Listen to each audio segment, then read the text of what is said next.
안녕하세요. I'm glad to be back in Seoul. 안녕하십니까. 저희가 다시 서울에 오게 되어서 정말 반갑습니다. 저는 오라클 아시아 R&D 센터의 CTO입니다. 그리고 저의 동료인 김영태 상무께서 저와 함께 오늘 이 발표를 도와주시겠습니다. 오늘 제가 이 자리에 서게 되어서 정말로 운이 좋다고 생각하는데요. 저는 29년 동안 오라클에서 일해 왔는데 29년 동안 정말로 큰 변화가 발생했지요. 그런데 29년 동안 계속 오라클은 무언가 새로운 것들을 시도하였습니다. 이제 오라클은 제가 정말로 좋아하는 여러 가지 영역으로 오라클이 관심을 갖기 시작했네요. 코딩, 패킹, 네트워크, 데이터베이스, 클라우드 이 모든 것들이 다 바뀌고 있습니다.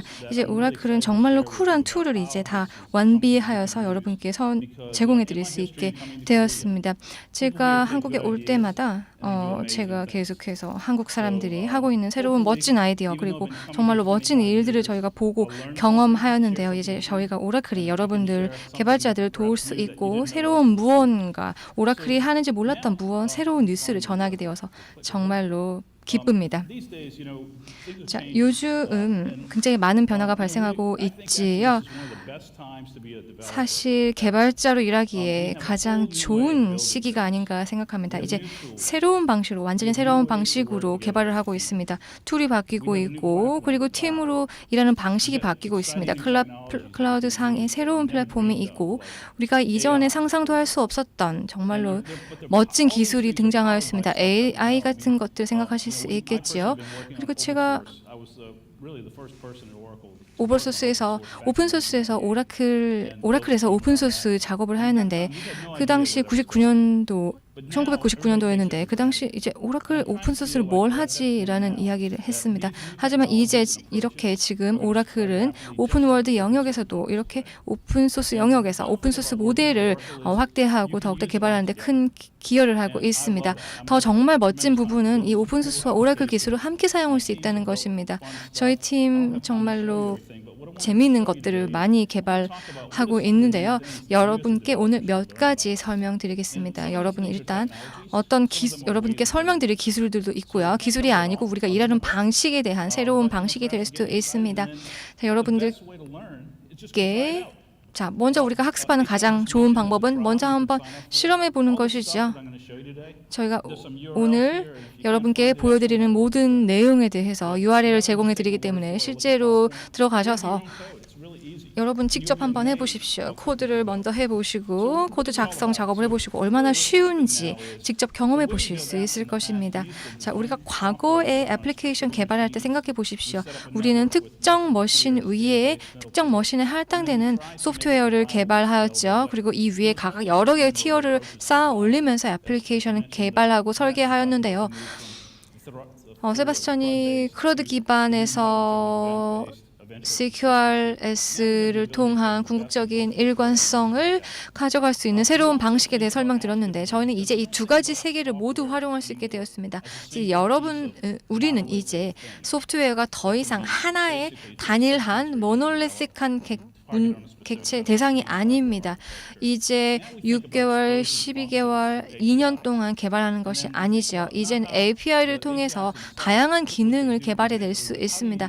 API 그 자체가 무슨 멋진 기능을 가진 것이 아니고 API를 여러 개를 결합함으로써 우리 새로운 것을 탄생시킬 수 있는 것입니다. 자, 이것이 아토믹 API를 활용해서 새로운 멋진 개발을 할 수 있는 것인데요. 자, 그런데 얼마나 우리가 빠른 속도로 할 수 있을 것인가? 그리고 이 API를 얼마나 더 빠르게 재사용할 수 있을 것인가의 문제입니다. 그리고 또한 제가 만든 코드를 다른 사람이 또 재활용할 수 있을 수도 있고요. 또 마찬가지로 다른 사람이 작성한 코드를 제가 바로 이것을 활용할 수 있습니다. 제가 지금 하려고 하는 이것이 내가 의도한 방식대로 사용되고 있는가? 아니라면 그러면 내가 어떻게 수정을 해서 이것을 개선할 수 있을까? 이러한 모든 것들이 굉장히 빠른 사이클에서 돌아가야 됩니다. 그리고 봇도 한번 생각해 보십시오. 이제는 중국에서 저희 팀이 저희 R&D 센터가 중국에 있기 때문에 중국에서 챗 기반으로 굉장히 많은 서비스를 제공하고 있습니다. 위챗 같은 것들이 있고요. 뭐 페이스북 메신저라든지 다양한 그런 채팅 메신저 애플리케이션과 플랫폼이 있는데요. 이것이 이제 하나의 플랫폼으로 되고 진화하고 있습니다. 그리고 이것을 저희에게 어떻게 도입할 것인가가 또 중요합니다. 자, 개발자 세계에서 무슨 변화가 있었을까요? 일단 과거에 저희에는 모두 하드 코딩이었는데 이제는 새로운 경험입니다. 모듈이 문제가 아니고 고객들에게 어떠한 고객 여정에 어떠한 경험을 제공하는 것입니다. 그리고 개발 사이클도 단축되었는데요. 과거에 저희가 레거시 방식으로 할 때는 개발할 때는 1년 이상을 소요해서 애플리케이션을 개발하였죠. 사용자들이 실제로 사용을 시작하게 되면 우리는 그때 버그 픽스를 하고 또 다음 릴리즈를 대비하게 됩니다. 그런데 이제는 개발 시간이 들지 않는 제로 타임 데브 사이클을 활용하고 있는데요. 하루에 데브옵스 모델을 통해서 수천, 수백 개의 새로운 피처를 선보일 수 있습니다. 넷플릭스 같은 경우에는 하루에 500개나 되는 새로운 피처를 새롭게 출시하고 있는데요. 굉장히 이러한 사례가 굉장히 많습니다. 그리고 기업의 어떤 코드를 쓸 때 이제 더 이상 기존의 방식으로 일할 이유가 없게 됩니다. 또한 우리의 팀 구성이 바뀌었습니다. 이제는 한 조직 단일 팀으로 펑션에 기반한 팀 구성이 되어 있지만 이제는 API를 통해서 일하게 됩니다. 그리고 다언어, 폴리글롯 언어까지도 우리 지원할 수 있게 되었습니다. 그리고 도메인 특화된 기술을 가진 즉 엔터프라이즈 트랜잭션을 위한 자바 개발자가 있다면 이 자바 언어를 파이썬과 같은 새로운 머신러닝을 위한 언어와 이것을 결합할 수 있습니다. 그래서 새로운 유스 케이스를 탄생시킬 수 있는 것이지요. 이것이 의미하는 바는 개발자가 다 백그라운드와 여러 아이디어가 다르다 하더라도 서로 머리를 맞대고 새로운 정말 쿨한 무언가를 개발할 수 있다는 것입니다. 그리고 또한 컴포넌트가 더 작아지고 있습니다. 기존의 시스템스 오브 레코드 기록 시스템이 있는데 이것은 여전히 존재합니다. 하지만 고객이 직접 만지는 애플리케이션이 있는데 이것이 다 작은 컴포넌트 구성 요소인데요. 또 다른 유행어인 마이크로 서비스가 바로 이것을 의미하겠죠. 무엇을 설계하고 디플로이하고 이것을 바로 디플로이한 후에 이것을 매저해서 그리고 업데이트를 하는 것이죠. 그리고 새로운 경험을 이를 통해서 경험하실 수 있습니다. 그리고 또한 이제 알고리즘 기반의 그래서 API를 통해서 API를 조합하는 설계 방식으로 바뀌고 있습니다. 자, 이렇게 우리 앞에 놓인 새로운 세계에서 새로운 서비스들이 있습니다. 첫 번째로는 어떠한 언어라도 프로그램할 수 있는 플랫폼을 생각하셔야 합니다. 다언어를 지원해야 할 것이고 과거에 사용하지 않았던 툴 또는 과거에 사용하였던 툴도 있겠죠. IE라든지 소스 컨트롤 같은 것들이 있고요. 그리고 기술 리포지토리를 활용한다든지 다양한 데브옵스 툴이 있습니다. 메이븐, 그레이드, 허슨, 컨테이너 딜리버를 위한 허슨 등과 같은 방대한 툴이 새롭게 등장하고 있습니다. 그리고 계속해서 새로운 기술이 탄생하고 있기 때문에 우리가 기존에 썼던 플랫폼 위에 어떠한 툴이라도 올릴 수 있어야 할 것입니다. 그리고 마지막으로 우리는 지속적으로 모니터링을 해야 합니다. 설계에서 디플로이 할 때, 그리고 실제 소비될 때, 그리고 다음 버전을 위해서 어떻게 퍼포먼스를 측정할 것인가. 그래서 코드가 제대로 잘 동작하고 있는지를 봐야 할 것입니다. 그리고 또한 플랫폼과 API를 통해서 얻을 수 있는 것이 보안, 그리고 또한 높은 수준의 통계입니다. 복합 API를 지금처럼 많이 사용한 적은 없습니다. API의 관리에 대한 필요성이 커졌지요. 네트워크 연결이라든지 보안을 관리하는 것과 마찬가지로 API도 관리해야 합니다. 그리고 API 관리를 위한 많은 툴이 있습니다. 또한 디플로이 플랫폼에서 우리의 고객을 바꾸는 것은 불가능합니다. 이 고객들은 여러 가지 애플리케이션을 사용하기 때문이죠. 그래서 물론 전용 애플리케이션도 쓰겠지만 챗봇을 활용하기도 하고요. 그래서 이러한 것들을 수용하기 위해서 코드가 열려 있어야 합니다. 또한 이제는 물리적인 서버를 위해서 디플로이하는 것이 아니고 개발하는 것이 아니고 클라우드를 위해서 개발하고 있습니다. 그래서 이 인프라를 코드로 개발할 텐데요. 여기에서 필요한 것이 다커를 통한 애플리케이션의 컨테이너화입니다. 네, 제가 이제는 뭐 코드를 직접 하지는 않죠. 제가 눈도 좀 침침하고 손도 느려졌습니다. 그래서 제가 저희 김영태 상무께서 실제로 코딩하는 데모를 보여드릴 텐데요. 여러분들 중에서 골든 스테이트 워리어스라는 그러한 농구팀 아는 분 계신가요? 미국에서는 꽤 유명한데요. 한국에서 농구 얼마나 많이 인기 있는지 모르겠습니다만 이 워리어스 팀은 최근 NBA 챔피언십을 챔피언이 되었습니다. 자, 이 워리어스 팀에 대한 챗봇을 팬을 위한 챗봇을 위한 그러한 API를 한번 만드는 방식 저희가 설명을 보여드리겠습니다. 자, 이것을 우리가 고객들과 고객 경험과 개인화된 경험을 고객들에게 제공한다는 관점에서 저희가 한 예시를 보여드릴 텐데요. 자, 제인이라는 이 팬이 있습니다. 이 제인을 만족시켜야 하는 새로운 API 기반 개발을 할 텐데요. 자, 먼저 우리 김영태 상무와 제가 같이 보여드릴 텐데요. 일단 API를 개발을 하고 컴포즈합니다. 그래서 서비스로 컴포즈합니다. 저는 챗봇 개발자입니다. 그래서 저는 이 어셈블하는 역할을 하는 것이죠. 즉 API를 서로 조립하는 역할을 할 것입니다. 그래서 API에서 첫 번째 중요한 점은 이게 더 이상 모놀리틱한 애플리케이션이 아닙니다. 개인화를 할 수 있습니다. 사용자가 실제 사용을 할 때마다 다른 기능을 제공할 수 있어야 할 것입니다. 이를 위해 애플리케이션의 리디플로이가 불필요합니다.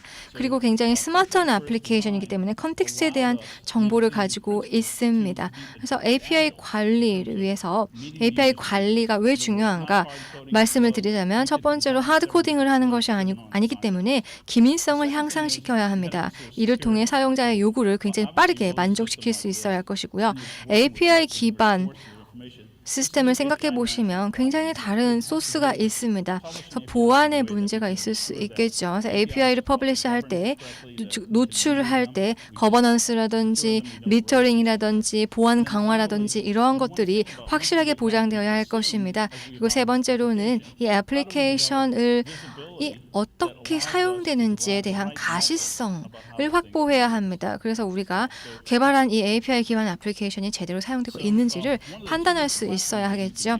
여러분들이 사용할 수 있는 플랫폼 중에 하나가 저희가 몇 달 전에 인수한 아피어리인데요. 이 아피어리는 오랫동안 존재해온 API 클라우드 관리 플랫폼입니다. 아피어리는 API의 전체 라이프사이클 관리가 를 지원하는 그러한 클라우드인데요. 이를 통해서 API를 설계할 수 있고요. 즉 거버넌스라든지 정책을 적용시킬 수 있고 그리고 웹 환경에서 API가 어떻게 사용되는지 어떤 게이트웨이를 사용할 것인지 어떤 엔드포인트로 들어갈 것인지 그리고 보안 부분 그래서 이것을 코드 그 자체에서 API의 보안을 확보하는 방법 그리고 실제 어떻게 소비되는지 어떤 엔드포인트에서 얼마나 자주 사용되고 있는지 그리고 이것을 궁극적으로는 수익화 상용 모델로 수익화를 하고 분석까지 할 수 있어야 합니다. 코드 라이프사이클과 마찬가지로 API도 프로토타이핑을 신속하게 해야 하고 목 테스트를 해야 할 것입니다. 그리고 관리자들과의 협업이 중요합니다. API가 이제 뭐 새로운 것이 아닙니다. 전 세계 22만 명이 넘는 API 개발자들이 존재하는 굉장히 쿨한 기술입니다. 자, 어떤 식으로 API 플랫폼 클라우드 서비스가 작동하는지 설명드리겠습니다. 일단 먼저 API를 우리가 서비스로 제공하는 API 클라우드입니다. API 설계자가 있고요. 이 API 설계자가 API를 로그인해서 API를 설계하고 퍼블리시 발행까지 합니다. 그리고 나서 API의 매니저가 있습니다. 게이트웨이를 어떠한 게이트웨이로 API가 노출될 것인지를 관리하고 있는데요.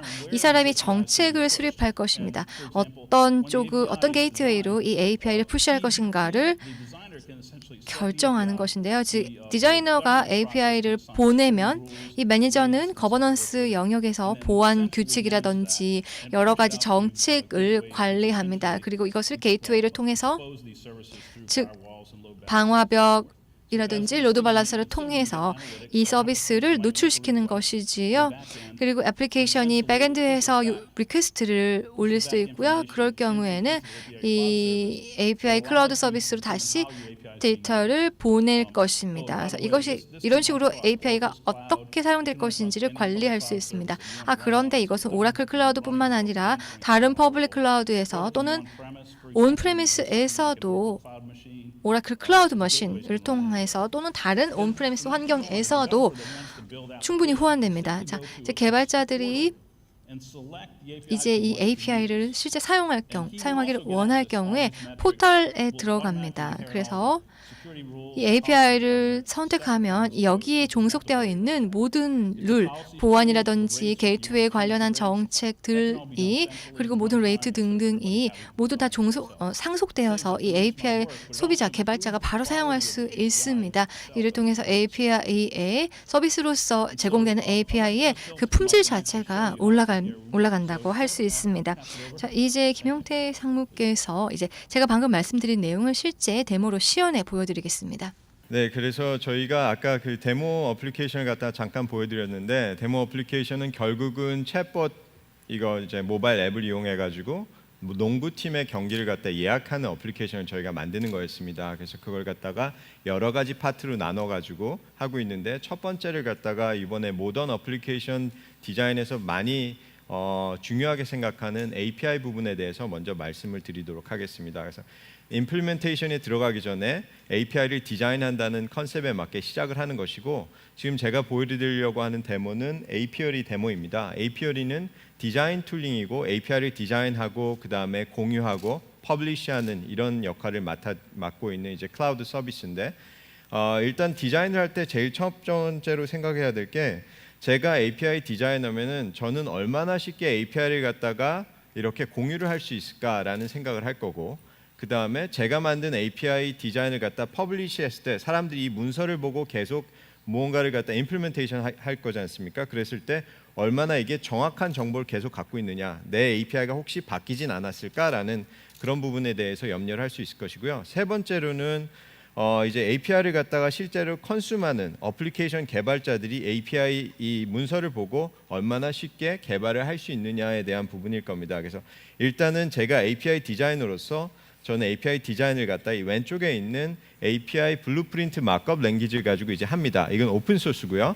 저희는 스웨거나 이제 API 블루프린트를 가지고 이렇게 마크업 랭귀지 가지고 사용해서 만들 수 있습니다. 그러면 REST에 관한 뭐 포스트 여러 가지 그 메소드를 갖다 왼쪽에 정의를 하게 되면은 오른쪽에 이렇게 자연스럽게 이제 문서가 이렇게 만들어지게 되는데요.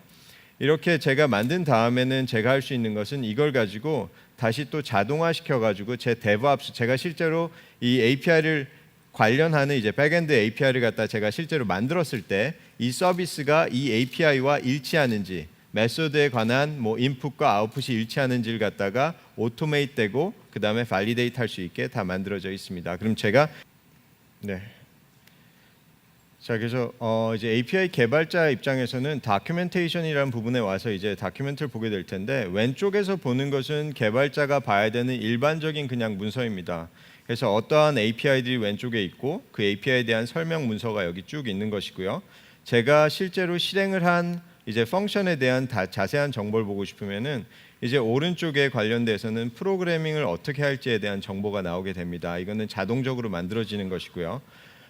안쪽에서 보시면 제가 자바인 개발자일 때는 자바 프로그래밍 랭귀지를 고르게 되고 그 외에도 14가지의 다른 프로그래밍 랭귀지를 이용하여 만들 수 있는 샘플 프로그램이 자동으로 제너레이트 됩니다. 그래서 제가 만약에 자바스크립트로 하고 싶다라면 이런 식으로 나오고 뭐 이제 그냥 컬로 갖다가 REST를 호출하겠다 그러면 이런 식으로 자동으로 제너레이트 되기 때문에 API 개발자 입장으로서는 굉장히 쉽게 보고 API를 갖다가 만들어낼 수 있겠죠. 그다음에 또 재밌는 것은 이 안쪽에 이제 막 서버라고 그래가지고 이 막 서버에서는 이 API를 갖다가 테스트해 볼 수 있는 환경이 그냥 자동적으로 만들어집니다. 이 환경에 대해서 여러분이 API 개발자 만들고 여기에다 테스트를 갖다가 해보시면 되고 그 테스트를 해보실 때 관련된 여러 가지 인풋 아웃풋에 대한 정보를 갖다 저희가 디버깅하고 싶잖아요.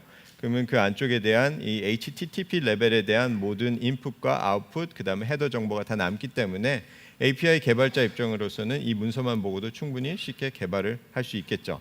그래서 여기서 만들어진 이 API는 저희 API 플랫폼 쪽으로 옮겨져 가지고 실제로 API가 그쪽에서 누가 이 API를 호출할 수 있고 누가 어떤 걸 갖다 호출했는지에 대한 매트릭스를 저희가 남기고 모니터링을 할 수 있게 됩니다.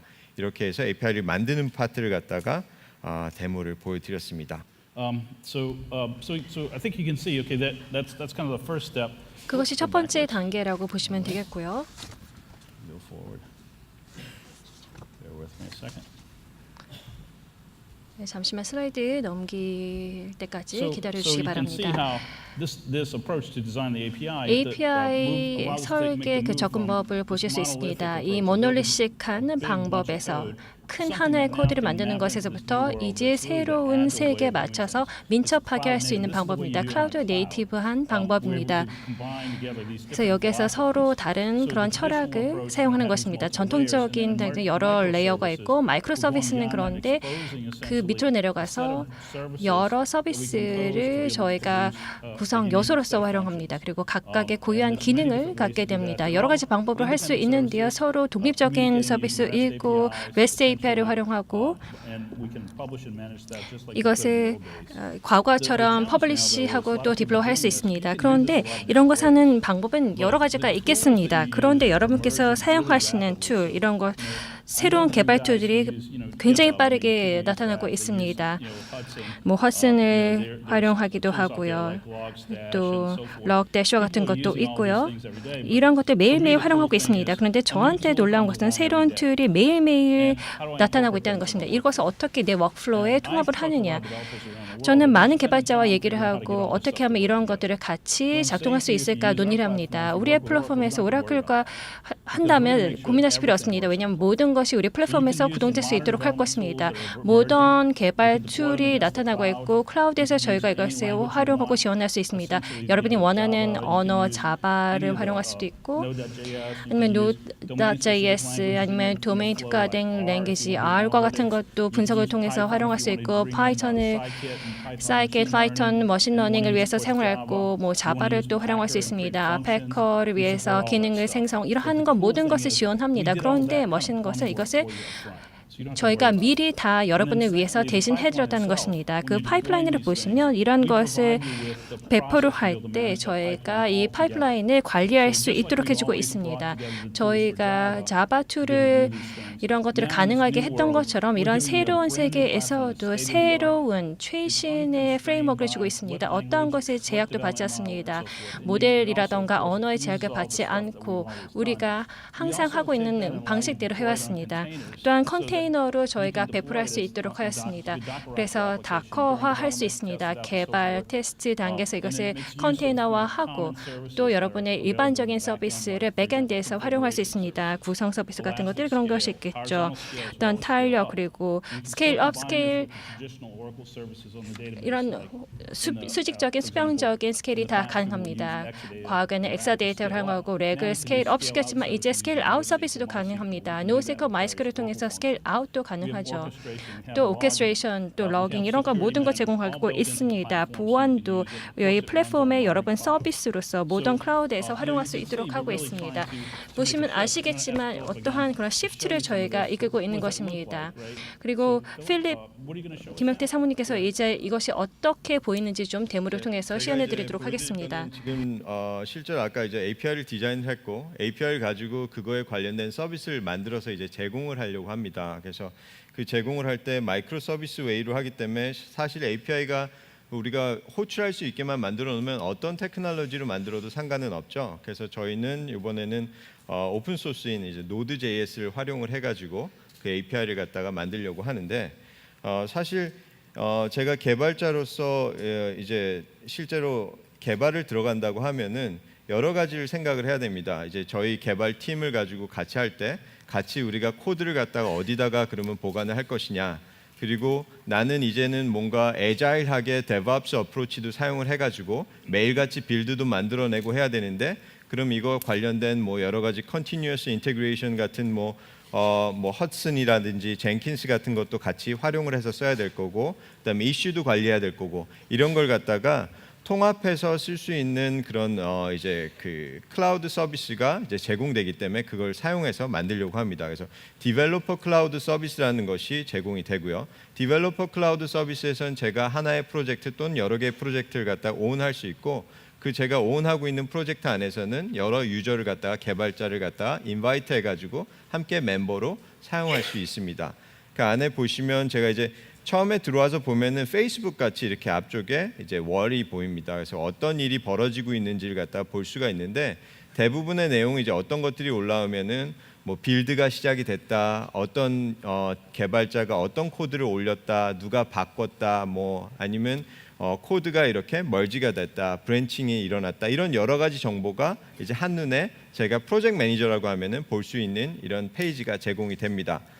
안쪽에는 이제 코드 리파지토리가 존재하는데 이건 깃으로 지금 들어가 있으면 깃이 존재하고 깃이 여러 개의 리파지토리를 갖다 여러분이 가질 수가 있고 이 코드들은 사실 개발자들이 이클립스 같은 환경에서 IDE에서 코드를 갖다가 이제 깃에다가 올려 업로드된 지금 코드들이죠.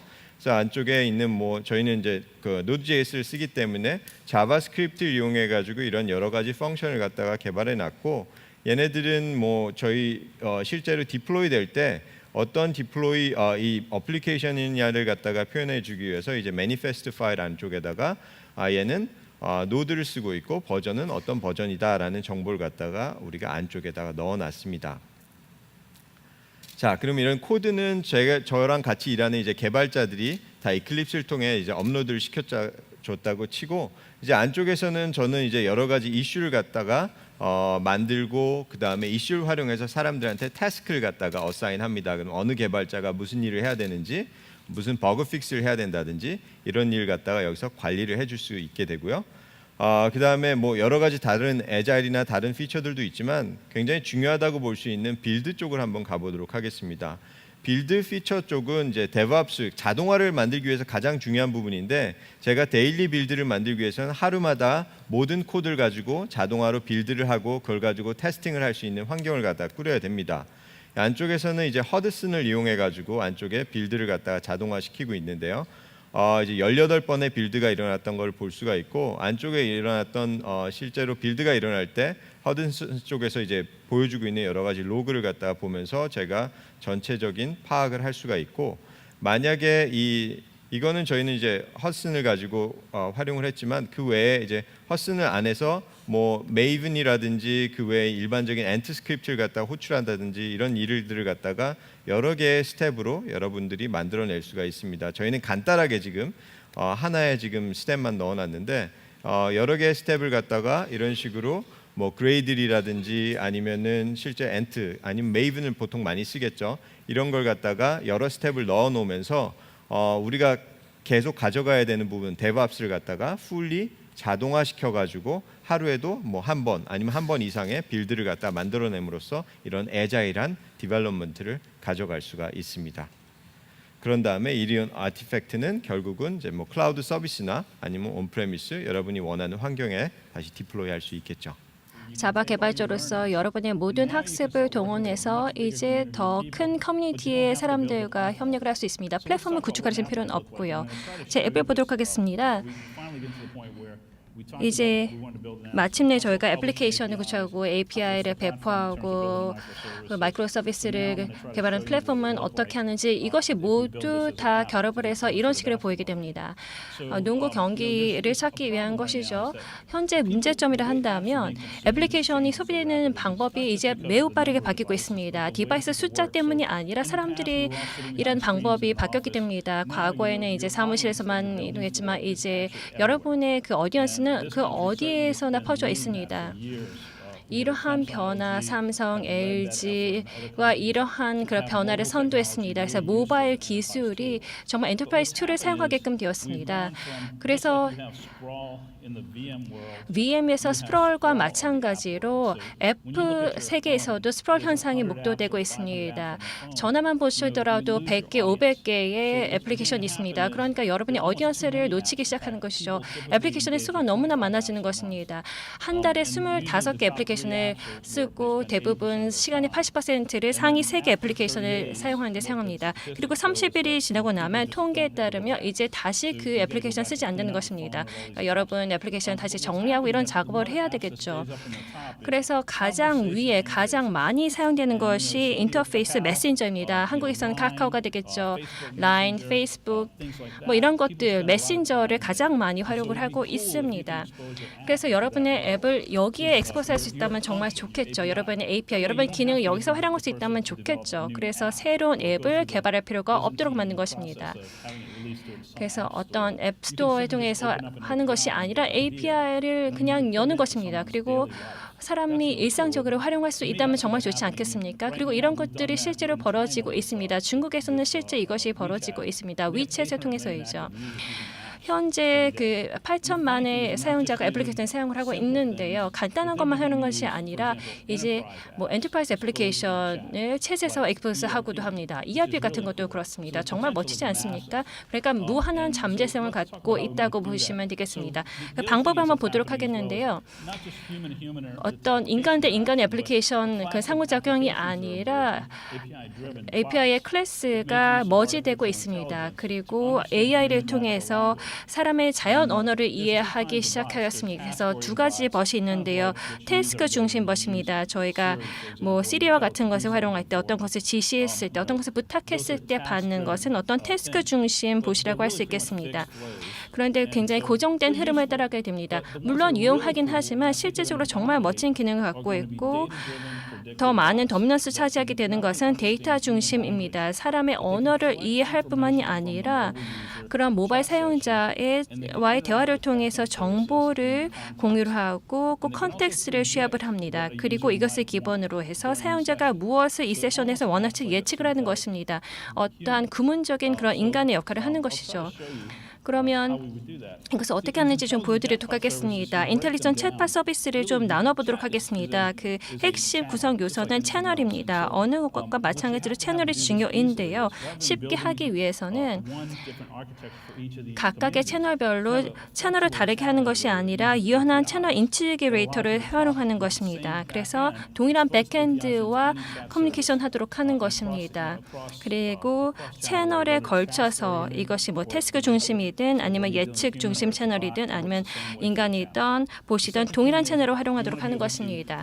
그리고 두 번째는 그 플로우를 선수적으로 따라가는 것입니다. 그래서 이러한 것이 내 사용자가 걷기를 원하는 여정이라는 것을 얻고 텍스트라던가 뭐 센서나 위치 정보를 갖고 서술적으로 할 수 있습니다. 그래서 이것을 기본으로 사용자가 무엇을 원할지 예측을 하는 것입니다. 마지막으로 또 AI 엔진이 있습니다. AI 엔진이 하는 역할이 있는데요. 컨텍스트와 언어를 이해하는 것만이 아닙니다. 이러한 기술은 이미 있고 이것을 영어, 중국어로는 이미 적용하고 다른 언어도 노력을 하고 있습니다. AI는 그것 말고도 여러 가지 업무를 할 수 있습니다. 관계를 식별할 수 있습니다. 어떠한 데모그래픽을 갖고 있는지, 다음은 무엇을 원할 것인가, 이러한 것들을 예측을 할 수 있습니다. AI를 활용할 수 있다면 보트가 스마트해지겠죠. 여러분 플랫폼으로부터 데이터를 추출합니다. 엔드포인트에 어디에 있는지 아주 풍부한 정보를 API를 통해서 익스포스할 수 있습니다. 세바스찬 이 전 연사가 커피숍 데모를 통해서도 보여주었죠. 그리고 시스템의 상태를 보고 이것을 알고리즘에 피드시킬 수 있습니다.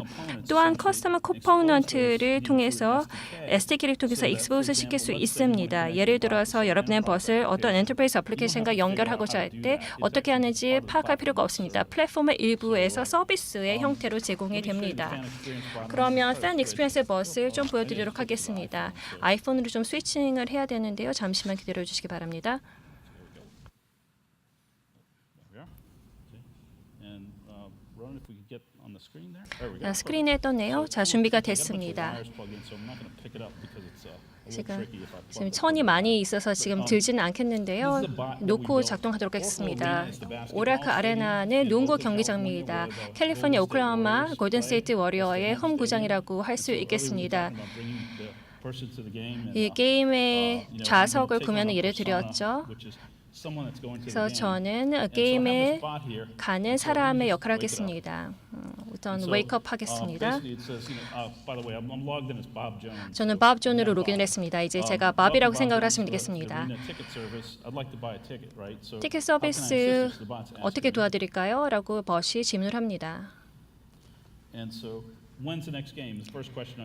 제가 던진 다음 질문은 다음 경기가 언제냐입니다. 이 질문을 하면 과거에도 했기 때문에 아는데요. 3월 달에 이 질문을 했다면 버스턴 셀틱과의 경기가 7시에 있을 것이다 라는 답을 줄 것입니다. 그런데 어쨌든 내가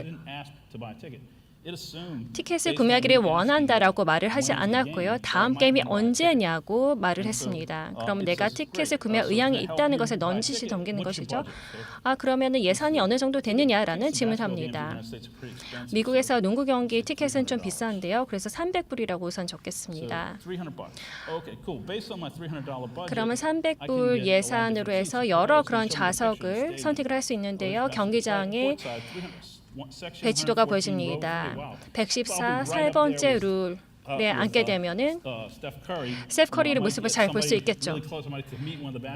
그리고 다른 농구 선수를 볼 수도 있겠고 뭐 사인을 받을 수도 있겠죠. 300불 좋긴 한데 좀 예산이 타이트합니다. 그러면 맥주를 마시기 좀 어려울 텐데 제 배를 보시면 아시겠지만 저는 맥주를 굉장히 좋아합니다. 그래서 스포츠 경기에 가서 맥주를 안 마시는 것은 말이 안 되기 때문에 그 예산을 좀 조정을 해야 되겠습니다. 다른 옵션은 뭐가 있느냐? 라고 질문을 제가 컨펌하기 전에 다른 옵션은 무엇이 있는지 한번 보도록 하겠습니다. 그래서 체인지로 하겠습니다. 컨펌을 누른 대신 체인지를 합니다. 그러면 좌석 배치도가 다시 뜨게 되죠. 예산에 따라서 아까 첫 번째 선택했던 것 아니면 다른 좌석도 있습니다.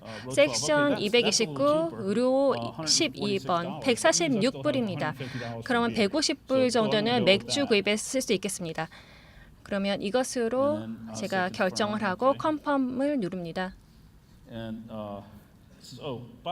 그랬더니 밥 씨 지금 가장 저렴한 티켓을 구입하셨는데요. 지금 좀 형편이 부족하신가 보네요. 이렇게 질문을 합니다. 너무나 비싼 티켓을 사면은 좀 저희 집사람이 좀 뭐라고 할 수도 있기 때문에 그러는 걸 다 알고 있는 거죠. 보세서는. 그래서 저는 그렇다고 대답을 합니다.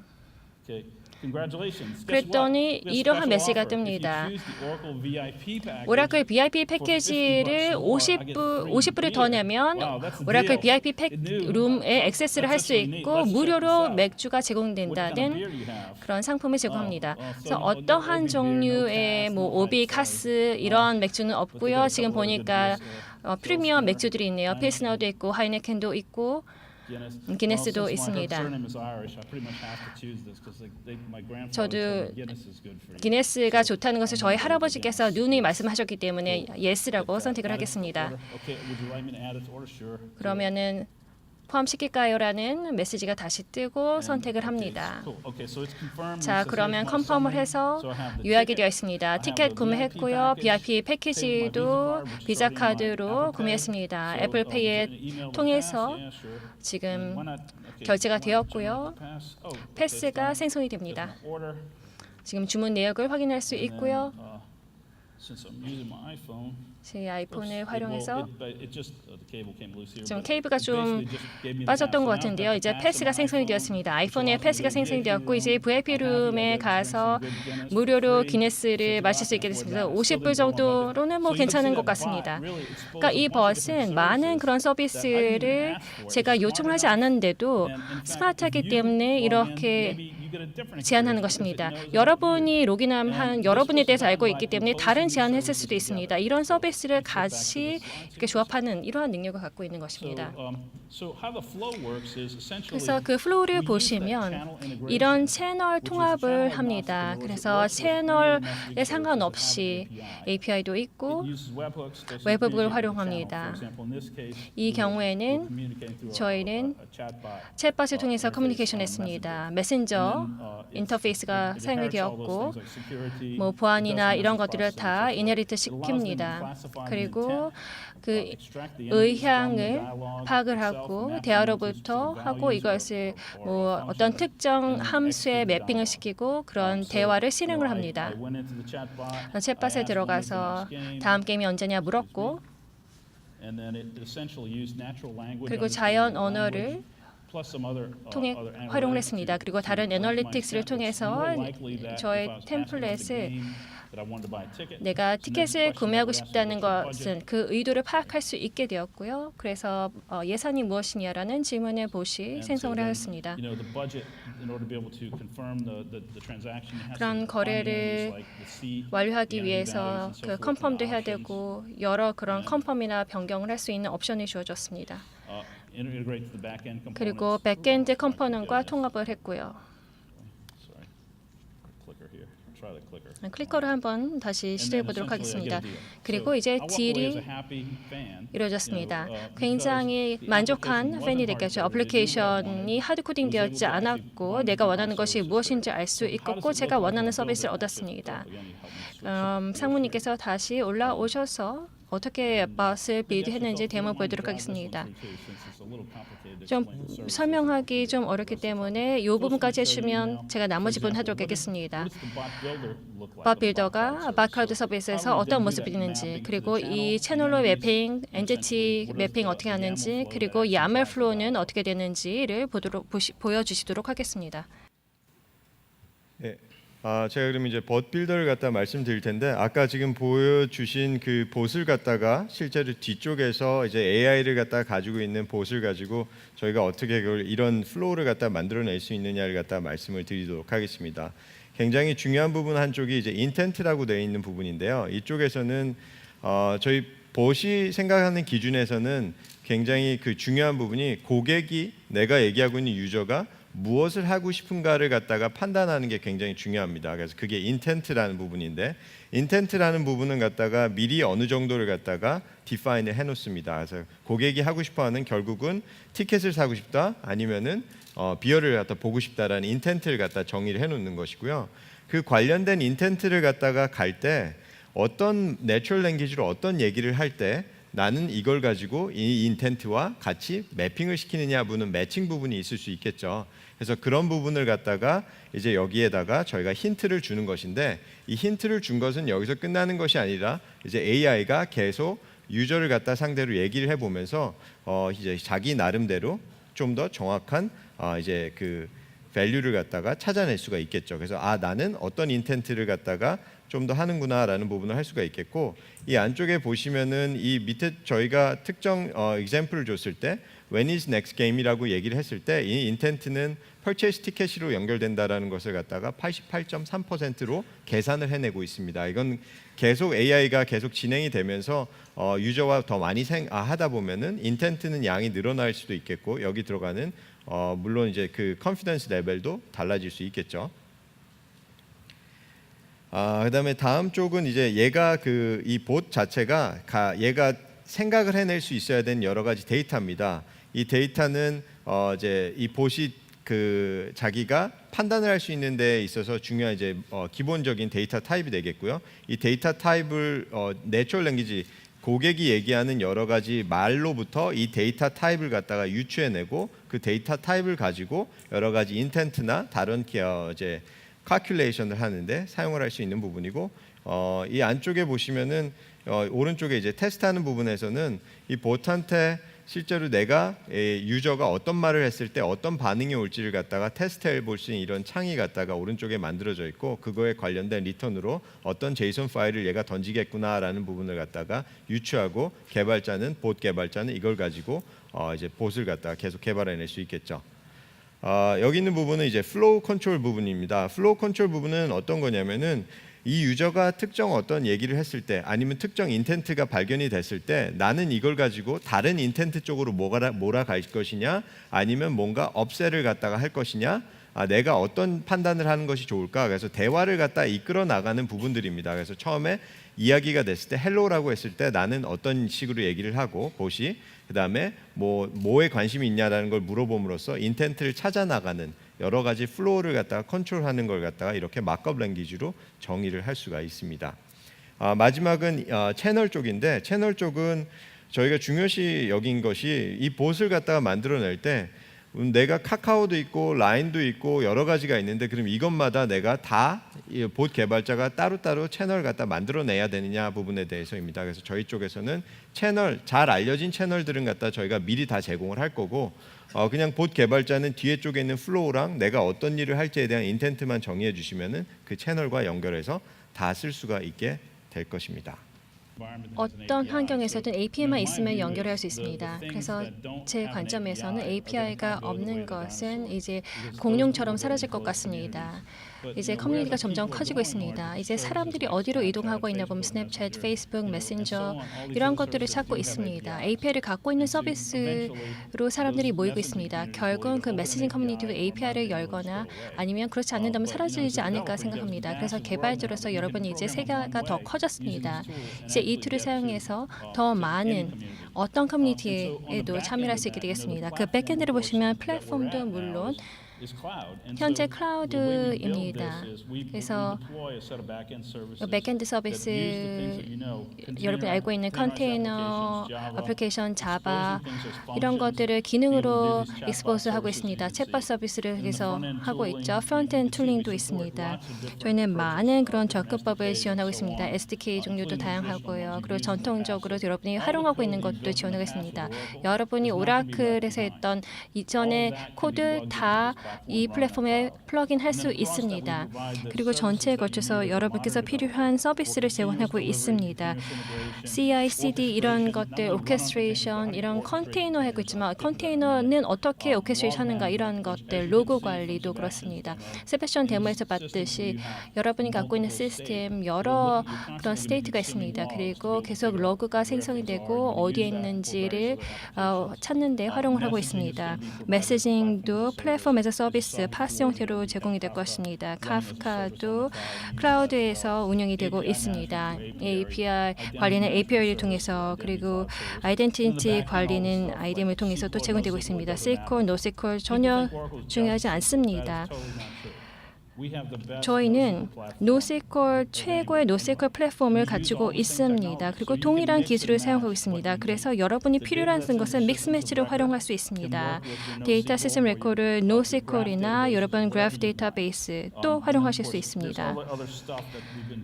우리가 수년 동안 SOA, IoT 오랫동안 노력을 취했던 이런 부분들도 다 지원하고 있습니다. 컨테이너된 인프라로 제공할 수도 있고 아니면 VM 기반 클라우드 활용할 수도 있습니다. 저희 네트워크 에스 서비스, 베어메탈 구축 모델 저희는 다양한 모델을 제공하고 있습니다. 하나의 방식으로 여러분을 럭인하기 원치 않습니다. 아니면 온프레미스와 클라우드 동일한 방법으로 하고 있습니다.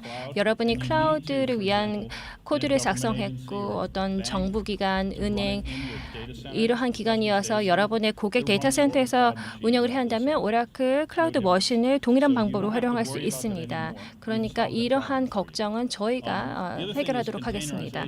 또 컨테이너와 관련해서 또 말씀드리고 싶은 것이 있습니다. 세바스찬도 이것을 예로 말씀드렸는데요. 이 다커는 좋은 기술입니다. 다커는 굉장히 중요하다고 생각하는데요. 또 하나의 주자가 될 만큼 중요하다고 생각합니다. 그런데 이 지속적인 통합과 지속적인 배포 모델에 있어서 이것이 중요합니다. 여러분께서는 더욱더 빠른 속도로 빠른 사이클로 배포하게 됩니다. 다커는 이것을 가능하게 해주고 또 저희는 또 하나의 인수를 했습니다. 워커라는 회사를 인수를 했는데요. 워커가 하는 일은 컨테이너한 애플리케이션을 웹하스토어에서 풀아웃하고 레지스터리에 올릴 수 있습니다. 그리고 컴파운드 애플리케이션이 이제 이 스케줄링 정책에 따라서 운영이 될 수 있습니다. 기본적으로 이런 전체 배포 파이프라인을 자동화할 수 있습니다. API에 마찬가지로 여러분 오라클 클라우드 할 수도 있고 아마존에도 할 수도 있고 어떠한 조합의 클라우드에서든 가능합니다. 어떤 한 곳에서만 가는 것이 아닙니다. 여러분은 여러 커뮤니티에서 접할 수 있는 그리고 데이터가 있는 곳에서 활용할 수 있도록 해야 합니다. 상세하게 말씀드릴 시간은 없지만 한번 여러분 직접 시도해 보시기 바랍니다. 저희 클라우드는 또한 500개 이상의 오픈소스 솔루션을 지원을 하고 있습니다.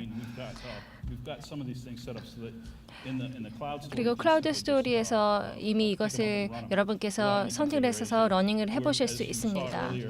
이전에서 보셨겠지만 오라클 GitHub 솔루션을 가면 오라클 이미지가 활용될 수 있습니다. 오라클 다커 스토어에서도 이런 것들을 활용해 보실 수 있겠습니다. 저희는 그 여러 언어를 지원하는 것이 굉장히 중요하다고 생각을 하고 있습니다. 또 많은 클라우드 지역이 데이터 센터가 있습니다. 데이터 센터가 어디가 있는지는 이제 더 이상 중요해지고 있지 않습니다. 여러 데이터 센터의 네트워크가 있고 이 네트워크가 점점 커지고 있습니다. 그래서 저희가 여러분이 또 지원할 수 있을 것이라고 생각을 합니다. 수천 명의 고객이 또 있습니다. 이러한 고객들은 엔터프라이즈 애플리케이션을 이전에 개발을 하셨다 하더라도 API를 시스템 오브 레코드, 퓨즈 IP에서 배포를 하거나 아니면 CX 클라우드 서비스에서 배포를 하려면 개발자로서 이러한 다운어 애플리케이션이 이런 API를 컨슘을 할 수 있어야 합니다. 추가적인 학습 없이요. 그렇기 때문에 여러분에게 무한한 그런 기회의 문을 열어줍니다. 더 흥미롭게 작업을 하실 수 있을 것이고요. AI를 여기에 적용을 할 수 있다면 또 여러분의 작업이 더욱더 흥미로워질 것이라고 생각을 합니다. 경청해 주셔서 감사합니다.